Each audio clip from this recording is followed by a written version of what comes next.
This podcast is a member of the Place to Be Nation family. Visit us at placetobenation.com, the only place to be in your pop culture world. All right, let's get back in here on Diamond Conversations here on Place to Be Nation Podcasting Network on the Place to Be Nation pop feed. If you didn't know by now, my name is Ian, and every single week we sit down to have a Diamond conversation with somebody from the world of Major League Baseball, and this week it's a great one, and I am so excited to welcome in a man who pitched in over 330 Major League games, the pride of Toms River, New Jersey, the one and only Mr. Mark Leiter. How are you tonight, Mr. Leiter? Wow, feeling humbled by your words there. Those lies you just said. You know what? I'm actually in Forked River, New Jersey now, and we grew up in Pine Beach, and we always would. It made me think, but when Al was when Todd Frazier went over to the Yankees, and he said to my brother Al, he goes, "Man, why are you always saying you're from Toms River? You guys ain't from Toms River." But if we tell people Bayville, they're like, "Where's that? You ever hear of Toms River?" "Yeah, near there." So you just say Toms River area. But we grew up in Beach in New Jersey, but little towns, but it's close to Toms River, so we would just say Toms River. How about the pride of Ocean County? How's that sound? If I could be the pride of my house, I'll be happy. No, that's great. But no, great to have you on tonight. I appreciate you taking some time. You're sitting outside on a beautiful night there in Bayville or Fork River, wherever you said you were, and it's so nice to chat and be able to talk about a little baseball at a time where we just heard baseball is back. Yeah, exciting. You know, are they sure now? I think now we're sure. I think it's July 19th is opening day. All right. Yeah, I didn't think it was going to I started thinking, it's not going to happen. It just didn't seem like it was better than nothing. Why not? I mean, is it going to be screwed up for the history of the game and records and all the blah, blah, blah? But all that does is just keep discussions going and everything else. Well, if they played a full season that year, whatever. So that's always fun for sports, but I think having something is totally – I don't give a damn if it was going to be 30 games. Just something for these people that are stuck at home. I live out in the woods, so I ain't stuck at home. This quarantine is don't matter. It matters to millions, and that sucks for it. But for me, I'm outdoors all the time. But the people who are missing their sports, they got to have something. So I'm happy to at least get some season in. And they teased us along the way because first we heard it was going to be June, and then it was the end of June, and then it was early July, and it wasn't happening. And now that it's looking to be happening, 60 games, like accelerated, it's like March Madness in July, August, September. So there you go. But you know what? Yeah, it'll be like the NBA and hockey. Everybody makes the playoffs. Just put everybody and new. Oh yeah. Yeah, and now you got things like the universal DH. So there's changes coming to the game.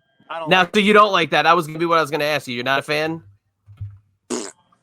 Not at all. Not at all. When I was playing,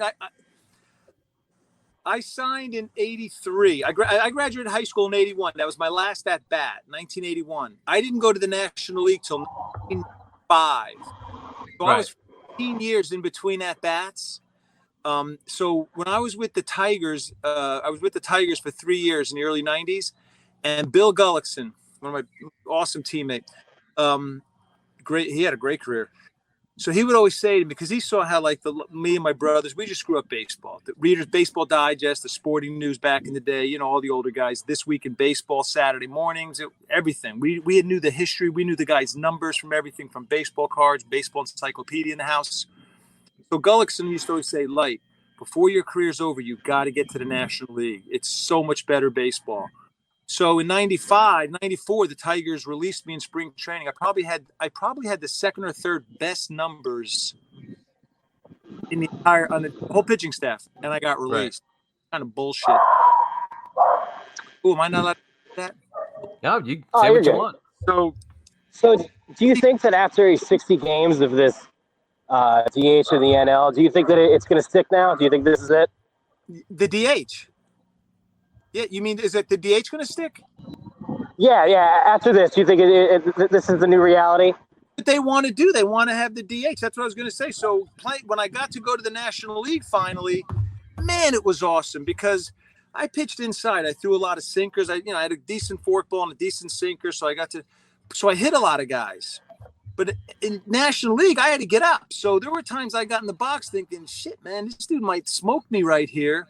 It made a big difference. Plus, getting up to the plate as a pitcher, it teaches you about pitching, that it ain't that easy to hit the ball. It's not that easy, but it is easy to hit mistakes. I always tell these kids when I do lessons, I had 21 hits in the big leagues. I batted 112. 20 hits were off fastballs. 1 was off a changeup. Yet they want everybody throwing 95, 100 miles an hour, when the only pitch that everybody can really hit is a fastball. It's timing. Once you time it, you're going to hit it, unless it's right. If it's a well-located fastball, it's really difficult to hit. But when you see these guys, and this is one of the turnoffs to me, and I know I was an average pitcher. I know that. People can say I suck, whatever they want to say. I don't give a shit. I will say this, though. When I watch a game today and I see the guys throwing 97, not the DeGroms, because they are filthy. Scherzer, those guys I'll watch all day long. But the average guy with the 96 mile an hour, 97, you watch how often they hit the glove with their fastball. They're reaching back. They're humping up. They're trying to hit 100. I just don't see it as pitching as much as it was in days gone by. But I do believe with DeGrom and those studs are going to be studs no matter what. Anybody can hit a fastball, but the DH thing as a pitcher, you got to pitch inside. You got to protect teammates. You're going to hit guys. Sometimes it's on purpose. If one of your guys gets hit and it's on purpose, you're going to hit somebody on the other team. In the National League, you got to get up. So it's a little scarier. You're kind of way in the back of the box. Which way am I going to move if he throws at me? So I love that part of the game. You want to eliminate when guys don't like throwing at you, make the pitcher get up. So I don't like it one bit, and it turns me off a little bit more with all these changes. But they don't care about old guys like us anyway. They're trying to get the younger crowd. Strikeouts and home runs, I don't like it. I even think from the reliever aspect too. I mean, even though you're not really facing many pitchers as a reliever coming in, it just changes the whole strategy. If you've got now another bat in that lineup that maybe, a guy that might not have been in a National League lineup who's not going anywhere, and it just changes the whole strategic part of it, even for, a manager who, quote unquote, may not even be managing the game in the same traditional way anymore. It's a lot of changes to be hit with in a shortened, accelerated 60-game schedule. I couldn't agree more. If you think when I look back at those Toronto Blue Jays Cito Gaston had 92, 93, I think there were guys that didn't get at bats for like weeks. He had this. Yeah. He put 7 guys on the All-Star team the one year. I was a little. He shouldn't have done that, but he did. They had a great team. You didn't need to change. You didn't need a pinch hitter, at least in the National League. Pitchers are going to get to pitch more. Well, now they only want pitchers throwing 12 pitches a game. They're babying their arms. More guys are hurt now than they were in the past, so that's all BS too. But you had more guys getting in games. A lefty extraordinaires coming in to face one guy. You don't really need that. You got a DH. I mean, with the DH, you don't have to pinch hit. There's no double switch, so you're not getting guys going into the outfield. Okay, it's the double switcher. Guys got to play in the National League. You're into the game. If you're just going to sit and watch and hope you get to play occasionally, I don't get why guys would like that. I think the union is making a huge mistake, and this ain't as far as the DH goes. They're looking at it like this. Well, it's more money for a DH. Okay, so you're going to pay one stud to be a DH, and you're going to be greedy that way. But you're going to make how many guys in the dugout pissed off because they're hardly getting any at-bats. They're not even getting left field for defensive whatever it is. They're not getting in the game. And it's bullshit that they constantly go about the money. How much do you need, for God's sakes? 300 million contracts. And I get it. It's free market. I get it. We all get it. It's free market. Get what you can. But boy, it sucks when you got 7 guys on the team that are just pissed off. They're not happy. It forms cliques. It does a lot of things. It's a negative thing. And the union's going to agree to it because their argument's going to be it's more money for a DH. But what BS is about that's a lie, I think, because look at the guys now that are going to get released that were made that what was his name? Lenny Harris. Awesome dude, right? Yeah. Great. You don't need a Lenny Harris on your team anymore now if this is what's going to happen. Lenny Harris was a National League guy. Mark Carrion, I think he broke the pinch hit at bat record at one point with the New York Mets back in the day. How many pinch hits he had. You got to, but if you have a DH, you don't need that. You don't need to hit for you know what I mean? So now you're going to release guys that may have been not making I think $2 million is a lot of money. If a guy's making $2 million in the dugout, because you don't need that guy anymore. Let's pay a bunch of guys the minimum. You're not going to, if this is the case, then get the minimum salary up to a couple of $1 million, because it's going to be nonsense. There's no reason to have that middle of the road guy anymore. There really isn't. I don't like it. And I think there's a lot of guys, but nobody cares what a 50-something-year-old thinks.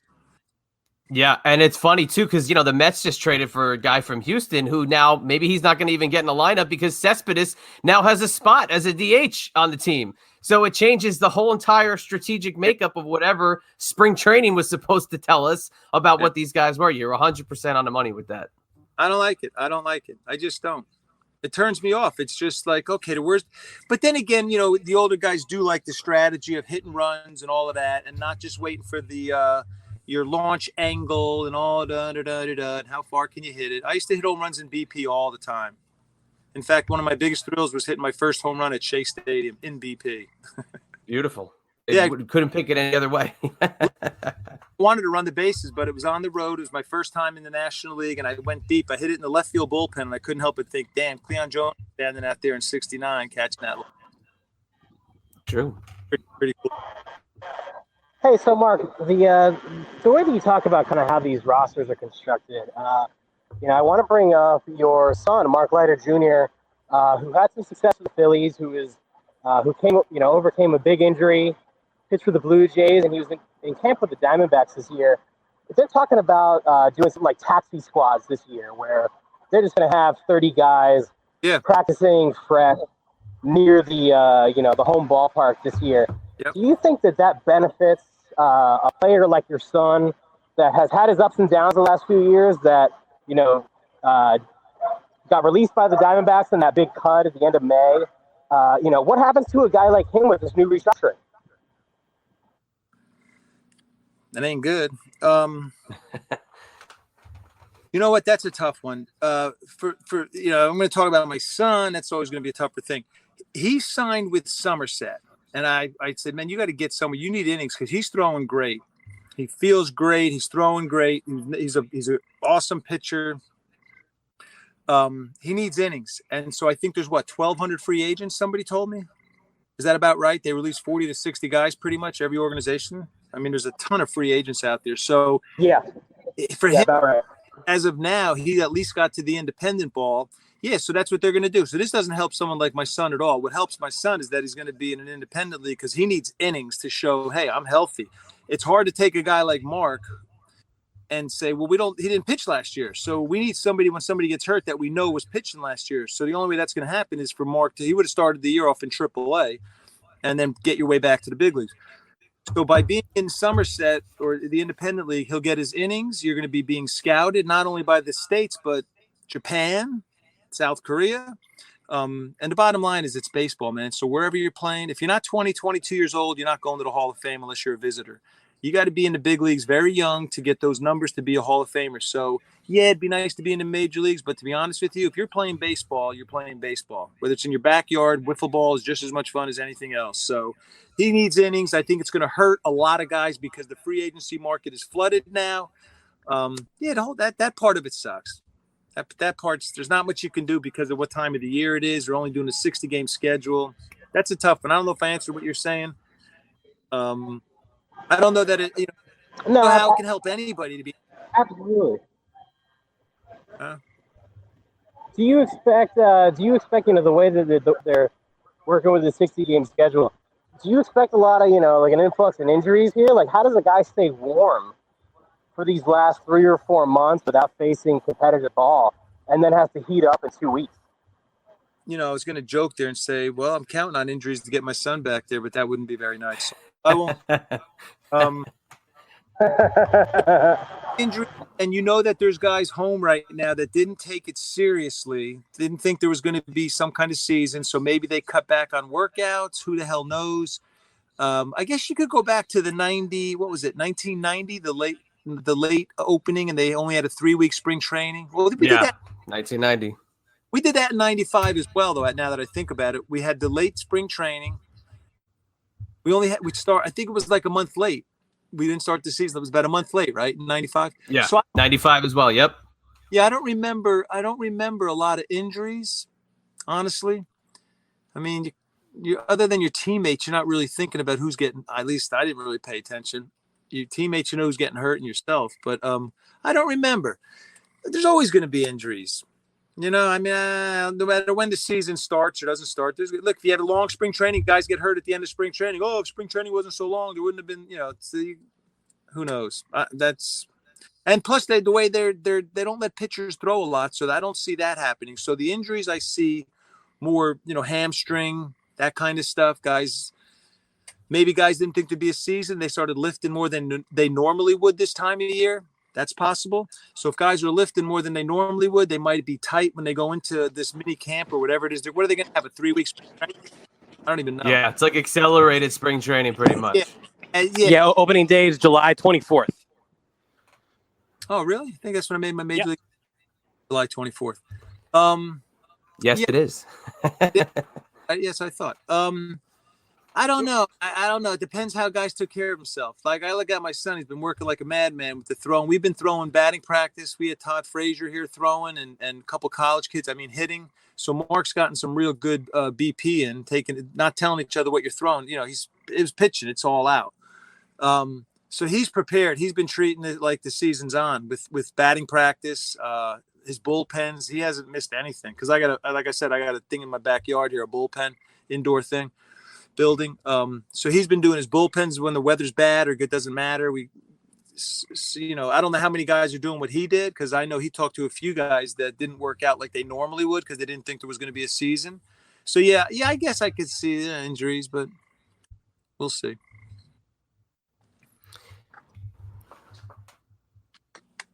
Yeah. So here's one thing that when we were yesterday is that we were getting set for the interview, I was doing some research and doing my digging on Mark Leiter. That's why I know his debut was on July 24th, 1990. But the thing that I found fascinating was you were out for a few years with one of your injuries that you had to your shoulder, I believe. You worked for the Ocean County Corrections Facility for 3 years. What was that like, transitioning from baseball to working inside of a correctional facility and a different kind of beast? That's how I got to the big leagues. After about 4 months being there, it wasn't a horrible job. It was a little depressing. Like, I ran these guys all day. But it also made me work harder than I ever thought I could work to try to get my arm better. But that was some crazy crap to work in the jail and then make a comeback in A-ball. I was 26. That was amazing. I'll tell you a funny story about that, though. After my career in 2003, I was sitting at one of my son's games. I think it was 2003. Yeah, I played till 2003. So 2003, I'm at one of my son's game, and this guy sitting right next to me. I sat right next to him. And he says, after like a couple of innings, he finally goes, "You don't know who I am, do you?" I said, "I don't." Car pulled up. Must be my daughter. So he goes, "You don't know who I am? You don't recognize me?" I said, "No." He goes, and he whispers, he goes, "You used to work in the jail when I was in jail." I'm like, "Get the hell out of here. What were you for?" Oh, man. Picking and entering, I had tough times in life. He goes, "But he said, we used to play backgammon and chess together." Oh my God. The guy's how many years older? I said, "I do remember you." So when times were slow, there were so many inmates that just made mistakes in life. You know what I mean? They're good guys. And listen, I hope they don't make me sound, but I'm just saying there were some guys that just screwed up. And he's one of them because he never went back. But he ended up doing 3 years, 3.5 years. So he says to me, he goes, about 5 months before he got out, we're watching ESPN and all of a sudden they go, "We see you up on the thing." We're like, "Wait a minute, isn't that the guy that worked in jail?" I said, "Get out of here." He goes, "Mark, I'm not kidding." Everybody that was there, because the county jails will pay, I don't know what they do anymore, but you pay the county to keep inmates rather than put them in Rawway or one of the other state prisons or anything. So some guys were there more than a year and 2 years, right? But how funny, this guy's telling me, and I remember the guy because just to pass time, sometimes on a boring day, there was nothing to be done. I'd go in and play chess, and I'd go do a walk and whatever, and go back in. Same thing with the backgammon. I love backgammon. But how funny, this guy's watching ESPN, doesn't even know why I left the jail. I went to have another surgery. I'm like, I'm not doing this shit the rest of my life. I mean, God bless those guys that work there, because it's not an easy job. But I just thought, let me try the baseball thing again. But to have somebody sit there and say, we're sitting in the jail, and we're like, Mark Leiter, how funny is that? So here I was in the jail, and when I made my comeback, it was 1989. I was in AAA. Right. 90, I got called up. It was like it happened so fast once I made the comeback. But these guys remembered me, and pretty funny. What are the odds of that, right? But so when you were deciding to go down that route, did you look into coaching at that time, or was you just kind of wanting to tap out of baseball for a little bit? No, I didn't want to tap out at all. I didn't have a choice. My arm was killing me. The Orioles doctor did 2 surgeries. He cut my arm in like May of 86, probably May. And then I want to say, I don't know if you have it there, but my second surgery, I think it was November of 86, which I never could understand. Why the hell did this guy cut my arm, major surgery, and then arthroscopy? Arthroscopic, yeah. Yeah, he did that in November. I think he didn't think I'd ever pitch, because he sent the letter to Hank Peters, the GM, saying, I recommend Mark find a new line of endeavor. I'm like, after the first surgery. So if that was the case, he must use me as a guinea pig, because he was intimidated by Dr. Andrews and all them, which I screwed up. And I went to Andrews the third time when I left the jail, and boy, oh boy, made the comeback. So yeah, I didn't, it certainly wasn't my choice to get released, but that's the way the game goes. Did they give you a timetable though? Did they say, Mark, it's going to be X number of months, years? You just got it done, and that was it for 3 years? Yeah. They started thinking it was in my head. I remember Tom Giordano, the farm director, saying, Mark, he was beating around the bush. Mark, sometimes when a guy's in injury, he's a little nervous to throw it. I said, where are you going with this, man? Well, I don't get it. He goes, psychology. I said, oh, you want me to see a shrink? I said, you know what? If he fixes arms, I'll sit down with anybody. That's great. Yeah, I mean, I don't care. You think I don't want to pitch? I was on the 40-man roster at 22 years old. I'm like, I'm headed for a big league career at 22. What do you mean I don't want to pitch? I'm scared to throw. Yeah, they screwed me. It's a long time ago, but they dumb shit that they did. So no one ever gave me a timetable. But what I loved about Dr. Andrews was when I went to him, after he had done my surgery, and I went to him about 6 months later for a checkup, and I was throwing pretty good, but nothing. And I said, well, where did you expect me to be at this point? I don't know. I don't have a timetable. I don't know what I'm doing. And he had a little grin. He goes, I didn't think you were coming back. I'm like, what? You told me, he goes, yeah, well, if I told you I didn't think you were going to make it, would you have worked as hard as you are? I'm like, probably not. He goes, so whatever the hell you're doing, keep doing it. And sure as hell, man, the Yankees, I pitched in some semi-pro game in York, Pennsylvania. And a scout I knew had me at 88, 89 on the old ray gun. And next thing you know, I threw for the Braves. The White Sox I was going to throw for down in Sarasota. I think they were in Sarasota back then. And Al said, well, before you go, my brother Al goes, before you go, why don't you throw for Brian Sabian, farm director with the Yankees? And I did, and I was 89, 91 at Yankee Stadium in the bullpen. What an experience, because I'd never been on a big league field before. It was in their locker room. They were on the road, so I got to go in the locker room, put on my gay 80s shorts that went up to our ball sack. Like, gee, we all looked a little, So, yeah, and the high sand to the knee. Yeah, you can't knock the style. Can't knock the style, Mark. It seemed normal. Yeah, so I got to throw in the bullpen. It was oh my God, I'm in Yankee. If I never play again, I'm in Yankee Stadium in the bullpen, throwing a freaking bullpen for this guy. So Brian goes, you know what? I like what I see, but you got to come back in 4 days and do it again. I got to make sure you don't need 2 weeks off. I went back in 4 days, did the same thing. They signed me to a contract. I went to A-ball the next year. I started off in A-ball. And from there, I ended up I did really well. I was only there for about a month. But, going back to the jail, like this is where I remember, like what I learned from the jail was this. Don't bitch about playing baseball ever. And I remember we had this young guy, I'm not going to say his name, but he was a young guy. He was 22. And I had just turned 26. And he was always bitching about being, I should be in AA, like everybody does. I should be in AA. I should be. So one day I just got sick of it. I said, hey, man, why don't you take all your shit off, the uniform, put it in your locker, put your street clothes on, and go home and work for your father. I know you, because he was always talking about I could work for my dad. I said, go ahead and do that. I said, you know what? In 2 years, you'll be begging to come back here for that uniform. And so he finally looked at me because I was kind of being a dick. And he goes, well, how do you do it? Aren't you embarrassed? He goes, aren't you embarrassed? You're 26 years old. I said, let me tell you something. As long as there's scouts behind the backstop, a manager and a pitching coach in each dugout doing a report on me after the game, you're going to have to rip this uniform off of me. I ain't going nowhere. And sure as hell, my brother Al was in the bigs with the Yankees, gets traded to the Toronto for Jesse Barfield. Clay Park, AAA to the big leagues. They need a guy in AAA, and I was like pretty much lights out in A-ball. It was like I don't know why. I just overmatched all those kids. I go right to AAA, and I went 9-6. The next year, I'm getting called up to the big leagues. It was surreal. It was like, wait a second. I was just working in a jail. Didn't think I'd ever pitch again. Was out of the game. Didn't pitch for 3 years. But I remember a couple of younger guys, when they got to the bigs down the road, they said, hey, man, I always remember what you said in the locker room at that kid. As long as there's scouts watching and someone's doing a report on you, you go balls out constantly. You never know what's going to happen. You know, my son's a good example of that. He don't throw 100 miles an hour. He had the odds stacked against him. He knows how to pitch. Fighter. And that's a great, it's a great way to get through a career, life, the whole 9 yards.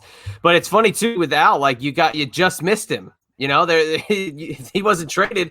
There's a good chance you guys end up playing together at some point in the 90 season or even in 89, because you just missed him in Columbus going up to the Yankees, and then you're up to the Yankees and he's in Toronto. So you just missed him by a hair. I asked for a trade because he knew I was going to catch up to him.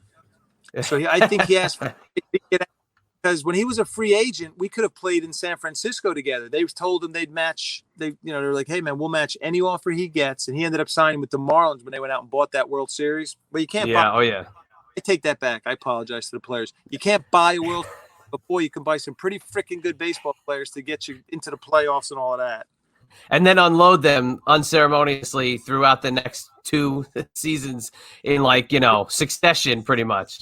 Yeah, the Dolphins were his team, and he didn't give a shit about the baseball team.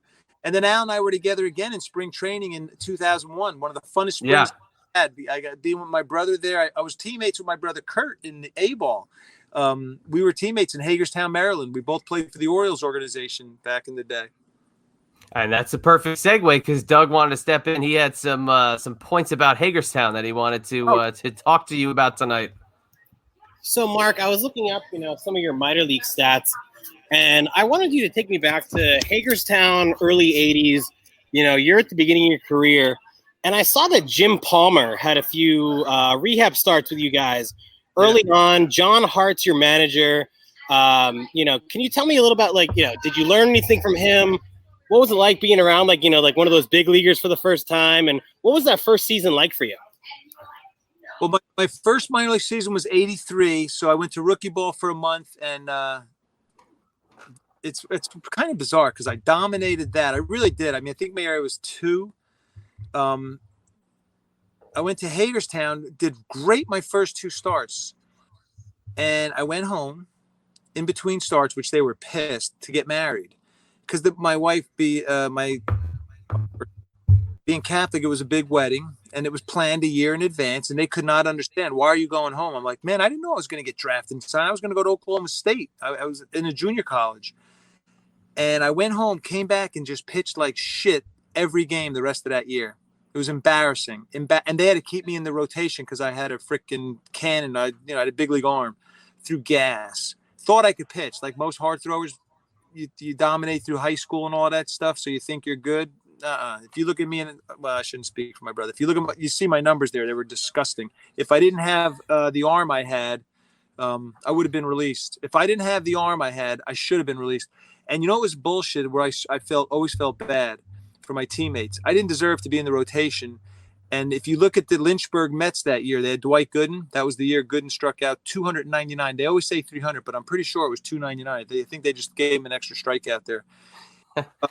Him and Bobby Canapa, their winning percentage our winning percentage had to be close to 700, and yet Lynchburg beat us out. And it went down to the final weekend. And it was Bobby Canapa, this guy who'd been in AAA against Dwight Gooden. Gooden beat us 1-0. I think he punched out 13. I pitched the second game in a doubleheader, and I just remember thinking, I'm as good as Gooden. all I kept thinking, because I threw hard, I didn't know how to pitch. So I learned nothing from Jim Palmer because I was a hard thrower, and it was awesome watching him pitch. It was awesome listening to him in the locker room, and it was Jim Palmer. We grew up baseball cards and everything else, so that was a thrill. I got his autograph, but I didn't learn anything. Unfortunately, I didn't learn anything until I blew my arm out. So then how does that compare to when you came back, that first year back with the Yankees and the minors in Fort Lauderdale? Clete Boyer is your manager.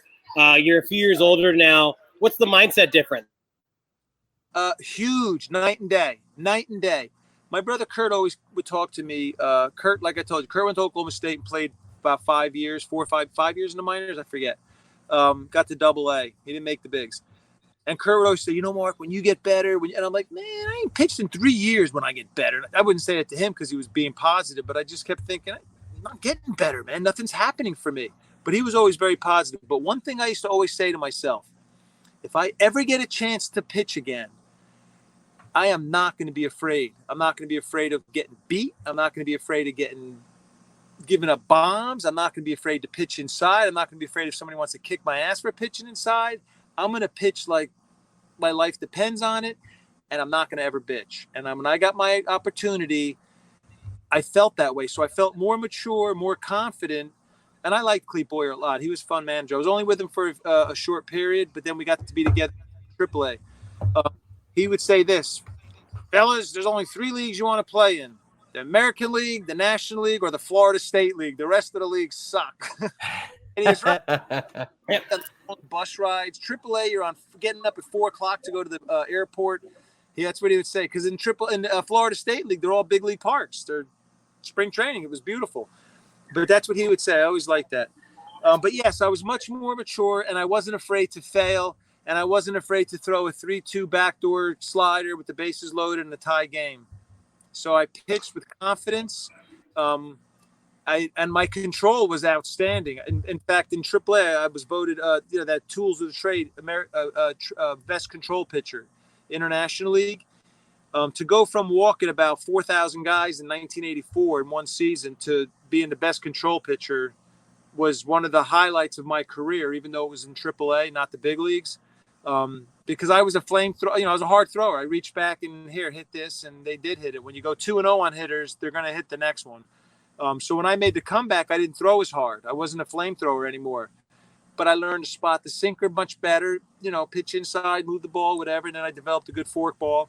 But yeah, more mature. I was 26. You're looking at the young kids that are bitching about dumb shit. Batting practice is dragging. Really?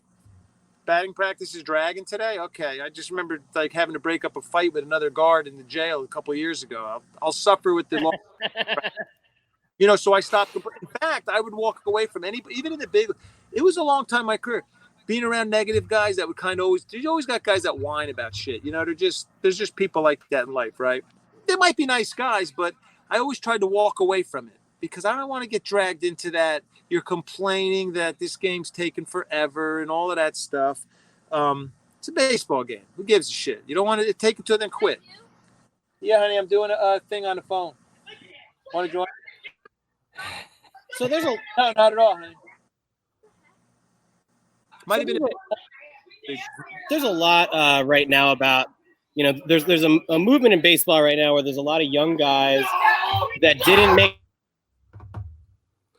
Oh, somebody what happened? Yeah, he just went out for a second. But yeah, so what I wanted to piggyback on was about the managers. The managers that you played under, I mean, it's kind of like a who's who. You came in the Bucky Dent, Stump Merrill era of Yankee baseball, and then playing for Sparky Anderson, Terry Francona, you even had Davey Lopes there in Milwaukee. It's the kind of thing you played under so many different personalities. How do you kind of adjust that going from place to place and dealing with different personalities and different managers? I was lucky. I really was. Al and I were talking the other day, and we had some folks over here, and so we're gonna. Once you start talking, stories start coming out. But I was telling Al how Dan O'Dowd screwed me over. The Mets traded me to the Rockies, and my contract was for $500,000. I'm having a great spring, and the Mets end up trading. And I had in the contract I can ask for my release. I forget when, April 1st or something, if I wasn't on the roster. So they trade me with like a week to go to Denver. I get there, make the team, and O'Dowd says, you know what, Mark? I need you. We had to reconfigure that. Todd Helton, Mike, we have to reconfigure your contract. I'm like, really? You're going to reconfigure my contract? It's $500,000. What are you going to do? Keep it? I said, hey, you got all these. So he goes, yeah, we're going to do whatever, 300, 250, and then incentives or whatever it was. Screwed me over. Then they traded me to Milwaukee like the second day of the season. That was Davey Lopes in Milwaukee. But anyway, going back to manager, sorry, I'm thinking there with the. Yeah, no problem. Yeah, I'm thinking about that whole Denver when you say how do you deal with all those guys? So it's not only managers, there's other front office things. But yeah, to get up with it was Stump Merrill was our manager in AAA. He took over for Bucky Dent. And I was with Stump Merrill in AAA. Sparky, all of that. Stump Merrill, I was pitching really good in AAA for a while there. And I didn't pitch for I don't know how many days. And I don't understand why he didn't pitch me, right? So I kept telling guys, this is bullshit, man. I'm like one of the best pitchers on the team here. My numbers have been great lately. You can't get to the big leagues this way. So I said, boy, if I could get on the radio show, I'm going to just tell it like it is. So what do my teammates do? They run, and I didn't know, they run to the radio, go, hey, you got to get Leiter.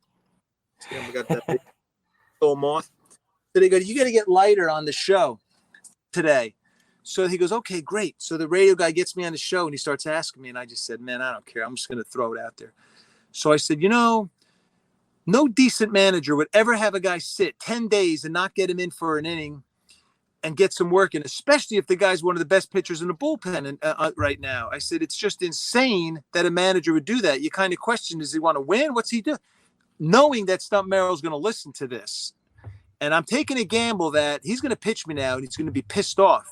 So might not have been the greatest thing to do, but I'm glad I did it. So I just said that, it's just kind of BS that he did this and I haven't pitched. So now I'm prepared. So the pregame shows, the radio shows start before a game in the minor. I don't know how it is anymore. It's probably the same. You're going to hear about 10 minutes before game time. You got a 5-minute show.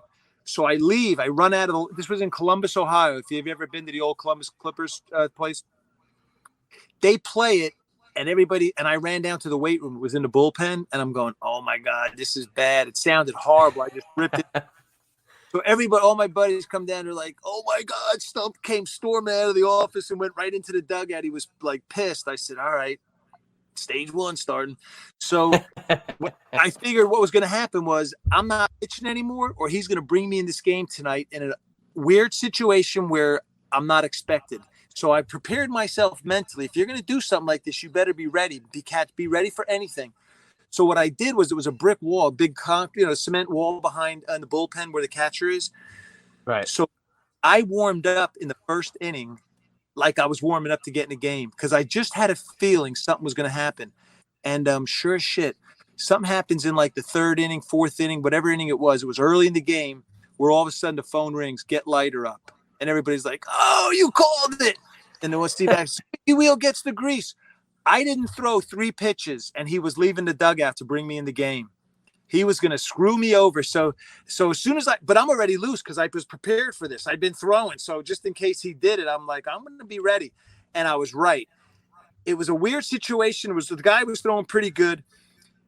So he steps out and does this immediately. So I told everybody in the bullpen, everybody turn and look at me. Nobody look at the umpire. So I just kept throwing, starting to get my, slider, change or whatever.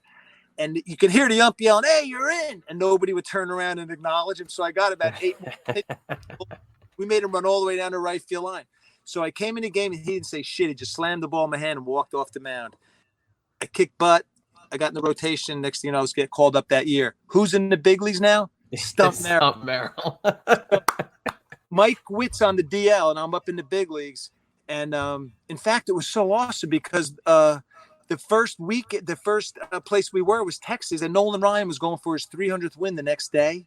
So the place was electricity in Arlington. I get in the first night, I get in the second night, which was so cool. Being on the same mound as Nolan Ryan the first time was like, holy crap, Nolan Ryan was just pitching. It's amazing, right? Guys like that, Ryan Seaver. But Oh, absolutely. so now Mike Witt's coming off the DL, but Mike Witt was going to go down to AAA and do a rehab start. So Mike Witt comes over to me, and Rick Cerrone's locker was next to mine. Oh, I take that back. My locker was next to his. He was there a long time, right? So Rick Cerrone's locker's there. Mike Witt comes over and says, "Hey, Mark, tell me about Columbus." And Rick Cerrone looks at him. He goes, "Don't go." And Mike goes, "What do you?" He goes, "Well, I went down on a rehab assignment. It was supposed to be 7 days. I was there for like a month and a half." Mike Witt heard enough right there. He got up, turned around, went to Stump's office and said, "I'm not going to Columbus. I'll just start here." So that means somebody's got to go down after the game today. So we played the game. Me, Jimmy Jones. There was about 4 of us. Wayne Tollinson, I believe. Well, after the game, we were headed for Chicago. So the luggage and everything is on the truck already. They don't tell us who's going down. So the game ends, and you can see the guys who thought they might be either getting released or sent down. We were all afraid to take showers, like, somebody's got to go. And then I got the dreaded tap on the shoulder. Skip wants to see us. Shit. And I go in there. Now Stump is in there, and he goes, I mean, you're getting sent down. It kind of breaks your heart. I was like, shit, I got a taste of this for 2 weeks, and now I got to go back. And Stump got the last laugh because he got to say, he didn't even look at me. He didn't even look me in the face. He goes, "Yeah, I need you to get all your stuff, and you're going back to AAA. You're drinking a beer, and he burps. And I'm like, oh, man, this is like payback for me getting him on the radio. I think it was, And I had to go back down. And then Detroit was Sparky Anderson, Hall of Famer. Dusty Baker. I was very lucky, man. I had great managers. They were awesome. And they were all, for the most part, pretty damn good guys, too. Yeah, and there's a great piece that ESPN had on you. I think it was 91, where Sparky jumps on and he has a couple quotes about you. So it seemed like, playing for Sparky Anderson for a few years, and he did have an affinity for you, and definitely, you had a role on that team. Yeah. You know what? Everybody was it just for the camera? I don't know. You tell me. You were there. I'm just telling you what I watched.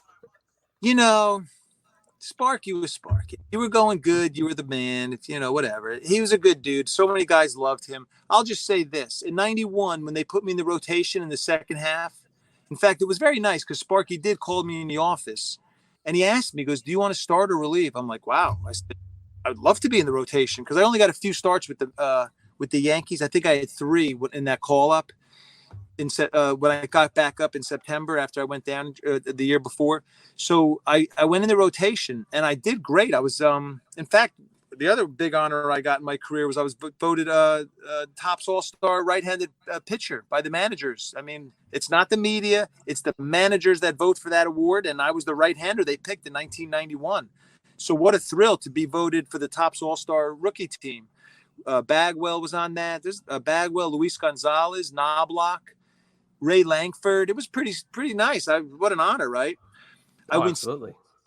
So we go into the offseason. I'm thinking, man, I'm in the rotation. We start the next spring. We signed Eric King, and he took my spot, and I went back in the bullpen. I couldn't believe it with that offense we had. So I ended up getting back in the rotation again in the second half. But I always wondered, man, what could I have done? I mean, we had a great offense. Cecil and a lot of home run guys. Cecil, Tettleton. Yeah. I mean, Deere, Trammell, Whitaker were still playing great. Travis Fryman. That was an offense. You can't win without any runs. So I was always bummed out that I got sent back to the bullpen. I have no idea why. I mean, I was voted best right-handed pitcher by managers. You would think I would have started out in the rotation the next year. So that always bummed me out that he did that. And honestly, the way he released me in 94 was really was wrong. I never dogged him back then because just whatever. But boy, that one stung a lot. My son was dying, and I had great numbers. I had really good. I think I only gave up 3 hits. I gave up a home run. I gave up a solo. I think I gave up a solo home run to somebody. But I was pitching awesome, and they said, "Oh, we want to go a different way." I'm like, "Really?" I'm one of the most consistent pitchers here, and he released me. But then on the other hand, I would look at it this way. Does he want to deal with a guy whose son's going to die sometime this year? That was a fact. Our son wasn't going to make it through that season. So I kind of felt, okay, the business side of it, I get it. I get it. You want to win. You don't want some guy that's going to be like, which day is this going to happen or whatever. So it always hurt me, but I felt, okay, that's the business side of it. Like The Godfather, I always tell my son, this is the profession we have chosen. You know, it's not personal, it's business and whatever, but it still hurt to get released that way, you know, especially that I still went on to pitch how many more years till 2002 and you're releasing me in 94. So that always, I don't like, you know, Sparky was obviously a loved person by so many people, but I felt he kind of punched me in the gut and I didn't everybody wanted me to badmouth him, all the ESPN, all the writers. And I just wouldn't do it. I said, you know what, whatever, man. If it's about the business, then as long as I can pitch and whatever, you know, but it still hurt. It hurt. So I could never really like him the way other people did for that. But that's the business. So you mentioned a couple guys right there, including Ray Lankford, that have come up recently. Have you had a chance to watch this new ESPN doc on McGwire and Sosa in '98?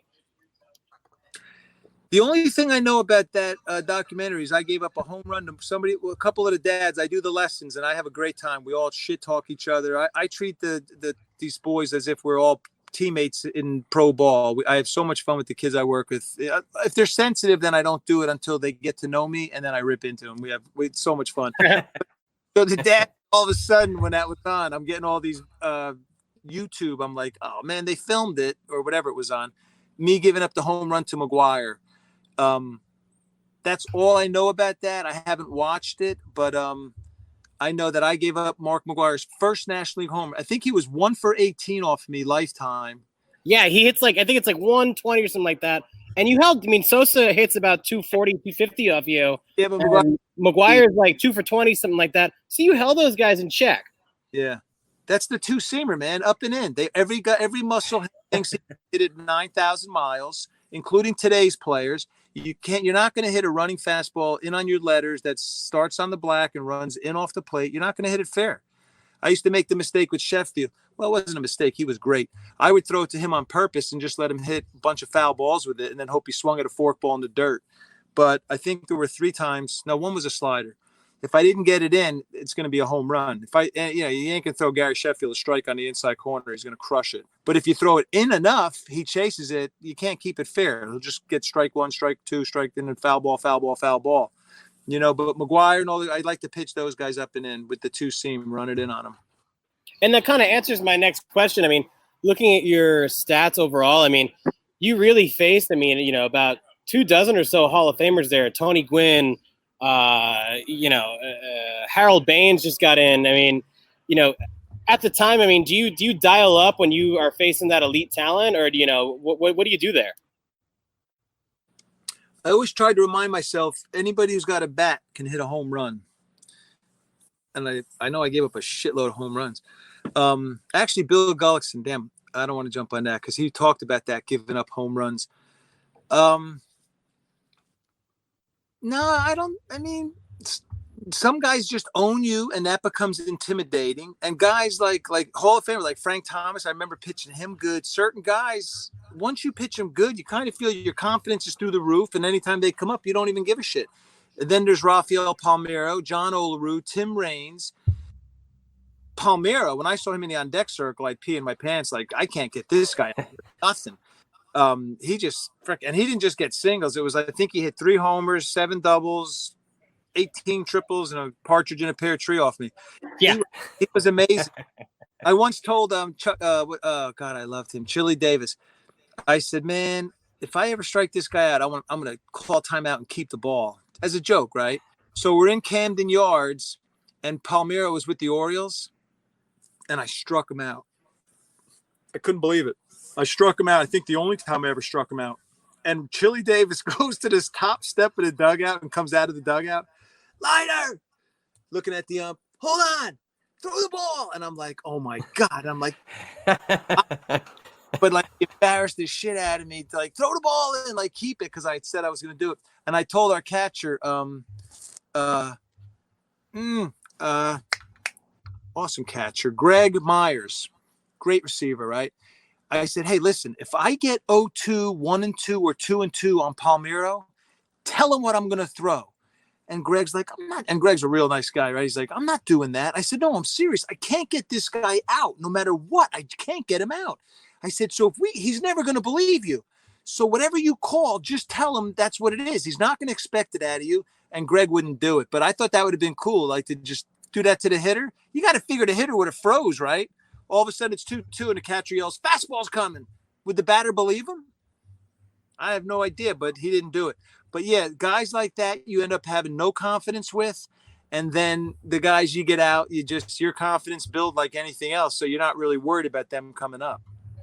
So is Palmeiro one of those guys? I mean, who that you faced in your career do you think isn't in the hall that belongs in the hall? Well, him, obviously. Well, you know what? I mean, totally him. I mean, listen, I think there's guys in the Hall of Fame that did steroids. So if that's the case, then put him in. There's rumors about guys that I believe, and rumor, like, you didn't see the needle in his ass or wherever they do. I have no idea. I don't know what steroids are like, but then you can't prove shit. If they fail tests, whatever, you didn't test everybody. You're testing certain people. Are we not supposed to do that in life anymore? Right? You only test the knees, then test everybody. But if you've got guys in, because didn't Canseco say in his book, I never read it, but somebody told me that he said a Hall of Famer on that team introduced it to him. Is that true? He basically implies that it's not, McGwire's not in the Hall of Fame, but the book implies that McGwire introduces him to the juice. Oh, I thought Canseco said he was introduced by, or there was somebody on that team who's a Hall of Famer that introduced him. Which I Reggie Jackson. Possibly Reggie. The way I understood it was that, I mean, without using the word Hall of Fame, is that he always kind of threw McGwire under the bus there. Huh. Yeah. So, I mean, if you hear those rumors when you're pitching, like, does that piss you off? Does that give you like an extra, like, want to get this guy out, or does, just kind of business as usual? Yeah. No, the only thing that upset me a few times was a couple of guys hit home runs off me that cost me a game. I mean, again, I know I was an average pitcher. I know that. However, I remember the guy running around the bases, not showing me up, just hitting a home run and running. I just thought, man, the fucking guy wasn't on the juice. That's a fly out. And I remember thinking, because it was a 3-run homer. And that happened a couple times where I would have won the game if it wasn't for home runs. And I'm not talking about McGwire's, because McGwire's and Bonds, those dudes were hitting them anyway. They didn't hit cheap home runs, but certain guys, it was like, but then on the other hand, I'm not even sure it was illegal. So I guess technically I could have done it if I wanted. I just wasn't going to mess around, because doesn't it mess up your ding dong or something like that with the steroids? Chances. Yeah, something like that.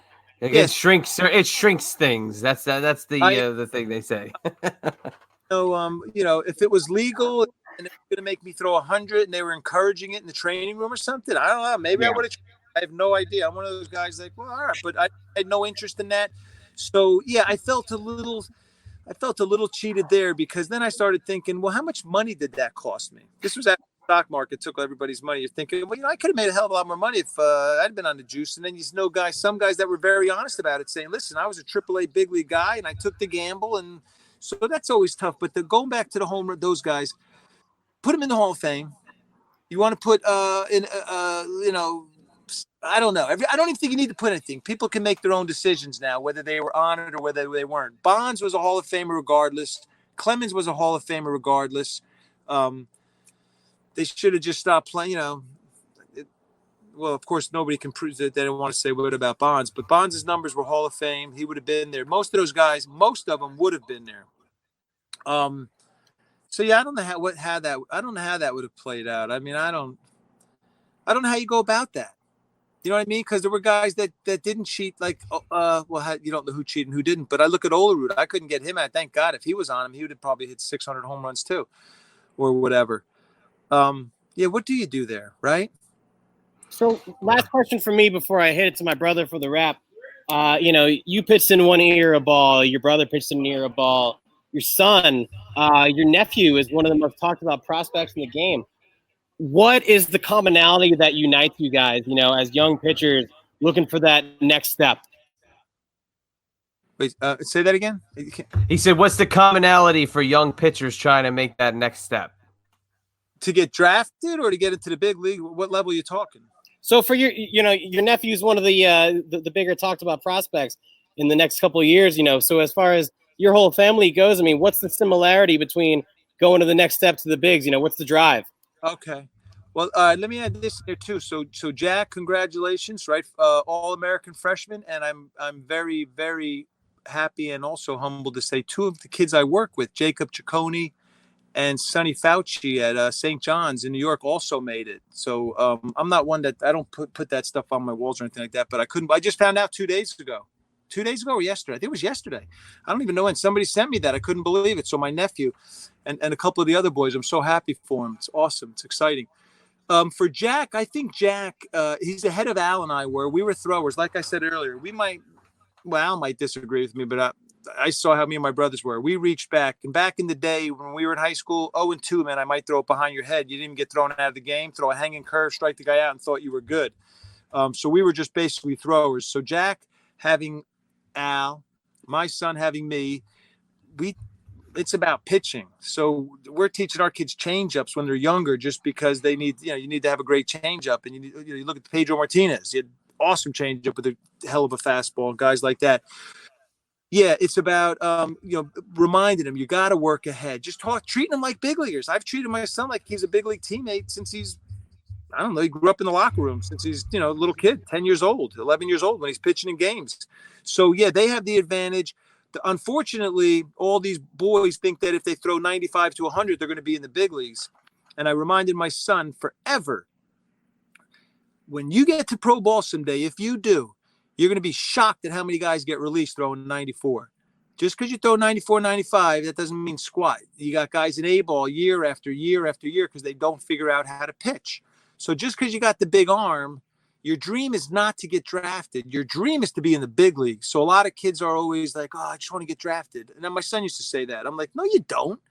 You get drafted. And then what? Get released? You want to play in the big leagues. And you don't want to just play in the big leagues. You want to be there till you're an old man, or at least an old baseball man. So you got to start thinking like a big leaguer at a young age. Learn to throw strikes. Make sure you're getting ahead. Don't just think you're going to just overpower people, because in the big leagues, everybody's, and not even big leagues, A-ball, double-A, everybody can hit fastballs. So I think that, what I see with those guys is they loved it enough to listen to us. Jack listening to Al, my son listening to me. So I think they're not throwers, they're pitchers. They're very good pitchers. And that's what you have to be. You can't just think you're great because you throw hard. You have to know that these guys are going to be trying to hit me constantly. So I remind my son, this is what I would always remind him. You don't let up. You bury people. Until that manager does this on his hand to take you out, you go balls out and you attack and attack and attack. I don't give a shit if you're giving up home run, double, double, double. You keep going hard at every level, high school, college, rookie ball, A-ball. You don't ever quit on yourself. So I think my son, I don't know how many dads would be doing that with kids, reminding him that it's a business. The minute especially my son, he doesn't have the Jack Leiter fastball. Jack, I think, touched 98 last year. In fact, I know he did because Al showed me the picture of the radar gun hitting 98. That's unbelievable. My son don't do that. Not 98. So I tell him, man, you got to be an animal out there. You can never let up, man, because once you do, someone's going to knock you on your ass and you'll get released like that. My son brought this up to me recently. He goes, you remember the first advice you gave me, Dad, after we hugged? And it was emotional when he got drafted, especially by the Phillies, man. We grew up going here to Philly all our life. We were Mets fans, but we also loved the Phillies because it was close to where we grew up. And I hugged my son. I was so proud. And I said, remember, you have 2 bad games in a row and they might release you. I let him know right from I keep it real because that's the damn truth. Forget that celebrating shit. Now it's just beginning. So you got about 1 day to enjoy that you were drafted. And now it's time to focus like a big leaguer again. And I remember Dickie Knowles saying, I didn't get to see my son's first outing in pro ball. It was down in rookie ball down there. And Dickie said he went over because it was my son. Dickie and I were teammates in Columbus in '89, which was awesome. What a great human being he is, right? Dickie Knowles, if you know him. He said, he calls me up and he's like, oh my God, the bases hit loaded, an infield hit, an error, and I think a hit batsman or a sack bunt gone wrong, bases loaded, nobody out. And Dickie said, I walked over to the backstop. I said, now I got to see what this kid's made of. It was his first pro outing. He punched out the next 3 guys, and Dickie just said he walked away going, that's the Leiter, man. He just went right after. He's not a flamethrower. So he had the crazy shit happen with the bases loaded, and then boom, boom, boom. That was it. That's knowing how to pitch and not giving up and it's your first pro outing. You got the managers watching, the scouts are behind there. That ain't easy. That's not easy. It sounds easy. I don't give a shit if it's rookie ball or the big leagues. It's not easy doing that first one. And, more than shit. None of them are easy. But to do it that first way, and he did it that way, tells me he learned correctly. He listened, he paid attention, and he went out and proved it right there. So I don't know if that answered your question there, but that's a tough question, to be honest with you. So you say they took advantage of the Leiter advantage, huh? They really they see, that's how we bring it full circle, huh? Exactly. So they took advantage of all the years of knowledge and the consumption of the Leiter advantage. Don, I told you. Remember, I forgot to be on the show. I was doing lessons and hanging with the dads, and thankfully you texted me to remind me. I'm like, shit, I would have forgot. Hey, that's what it's all about. But yeah, I'm going to wrap it up here now. I mean, this has been an amazing conversation. I told you we'd have a lot of fun when we talked.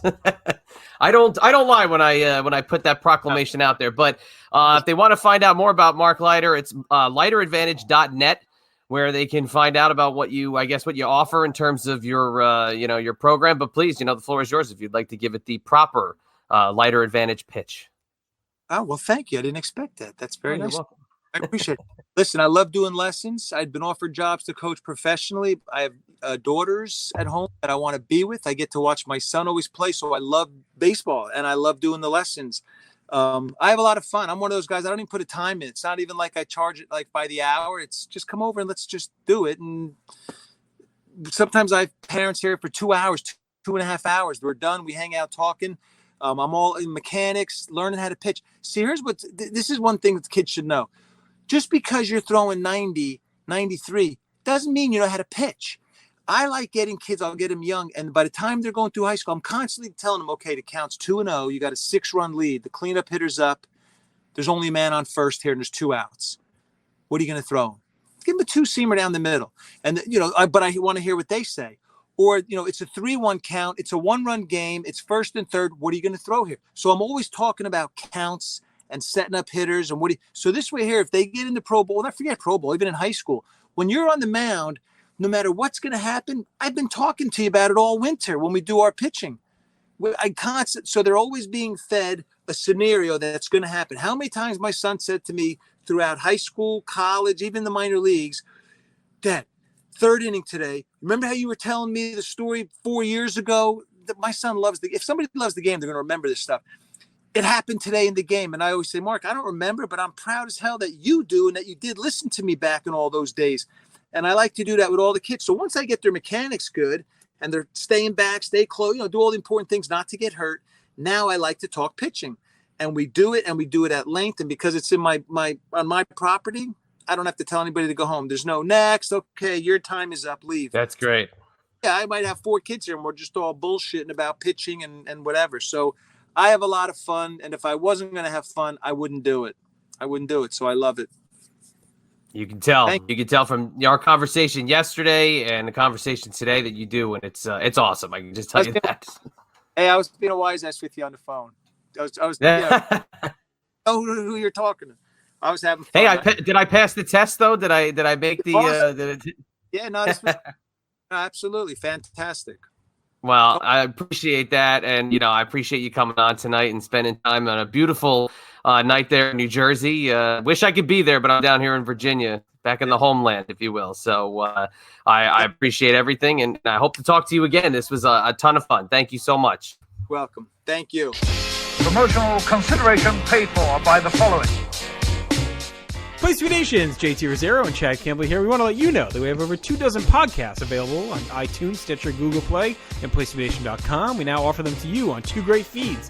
On the Place to Be Nation Wrestling feed, we dive into topics running the gamut from today's WWE to the glory days of yesteryear and the ins and outs of the territory days. In addition to our full-length shows, we also deliver to you special pod blasts on topics old and new.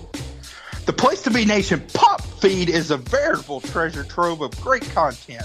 offer tremendous shows covering the land of movies, television, life, comics, and sports, brought to you by the most knowledgeable and insightful folks in the podcast world. You can find all these great shows, plus archives of our past podcasts from over the past 8 years as well by subscribing to both feeds on iTunes. And while you're there, be sure to rate and leave feedback as well. All of these shows, plus others, available on PlaceToBeNation.com, where we cover pro wrestling, sports, movies, comics, plus in-depth search projects, and much more. Be sure to support our site by using www.PlaceToBeNation.com/Amazon when doing your online shopping. We want to thank our friends at Boneheads Wing Bar, ProWrestlingOnly.com, and TheHistoryOfWrestling.com as well. Be sure to follow us on Facebook, Twitter, Instagram, and Tumblr. PlaceToBeNation.com, the only place to be in your pop